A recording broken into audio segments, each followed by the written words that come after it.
waan ku salaamay saaxiib. haddii aad weydiiso qofka qacda koobaad ay musiibadu qabsato yuu u qayshadaa dhankeeda muciimida waxaan ku leeyahay hadba cidda u jecel yahay. miyaanad arag nebiga sallallahu calayhi wasallam markii waxyiga lagu soo dejiyey baqaha iyo cabsida qaaday inaanu muciimidin dhanka saaxiibkiisii uu isku halaynayey ee abubakar, adeerkiisii halyeyga ahaa ee xamse, iyo xataa adeerkiisii murtiilaha ee abudaalib ee u cararay oo gabaad ka doontay dhanka khadiija.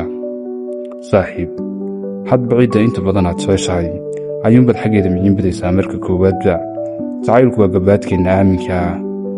dhabta yar cidhiidhiga ee qofka aad jeceshahay ayaana ah halka dhulka oo dhan ugu aasaasan. macnaha ammaanka iyo xasiloonnidana laba meelood ayuunbaad ku dhadhaminaysaa, waana sijaayadda aad ku tukanayso iyo laabta qofka aad jeceshahay. si aanan cid hore u jeclaan cid dambana aanan u jeclaan doonin ayaan gabadh u jeclaaday. mar ayaa anigoo la kaftamaya aan ku idhi waxaa tahay qaybta ugu quruxda badan ee iga midka ah aniga, sida dhagaxa madoobe amba xajarul aswadku kabcada uga midka yahay. mar kastoo aan murugoodo dhankeeda ayaan u ordi jiray, markaasay timahayga faraheeda dhex gelin jirtay. wax kastoo aan dareemayaana way iga degi jireen.